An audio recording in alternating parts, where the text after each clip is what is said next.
खरूज व आउदा वीज़ा पर जाकर वापस सऊदी अरब न आने वाले अफराद को मुमलिकत में 3 बरस के लिए ब्लैक लिस्ट कर दिया जाता है।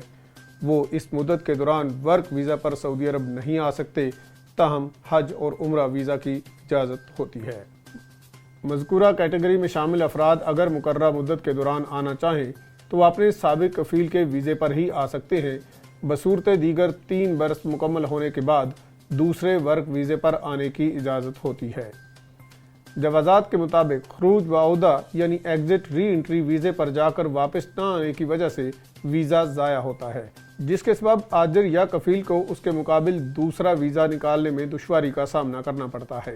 एक शख्स ने जवाज़ात के ट्विटर पर दरियाफ्त किया कि घरेलू ड्राइवर जो इंडिया गया हुआ है, उसने वहाँ पर कोरोना की दोनों वैक्सीन लगवाई हैं और सऊदी वजारत सेहत में स्टेटस अपडेट किया गया है।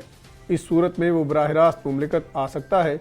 जवाज़ात का कहना था कि इंडिया समेत उन ममालिक से जहाँ से मुसाफिरों को बराह रास्त आने पर पाबंदी आयद है, वहाँ से सिर्फ वही अफराद बराह रास्त मुमलिकत आ सकते हैं जिन्होंने सऊदी अरब से जाने से कबल कोरोना वायरस से बचाव के लिए दोनों वैक्सीन लगवाई हैं, जबकि वो अफराद जिन्होंने सऊदी अरब से बाहर पाबंदी वाले मुल्क में वैक्सीन लगवाई है वो किसी ऐसे मुल्क में 14 दिन गुजारने के बाद मुमलिकत आ सकते हैं जहाँ से मुसाफिरों की आमद पर पाबंदी आयद नहीं।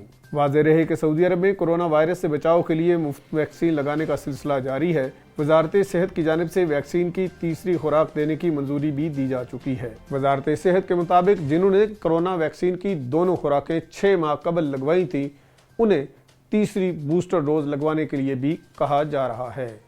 इस खबर और दीगर खबरों की तफसील जानने के लिए विजिट कीजिए हमारी वेबसाइट urdunews.com।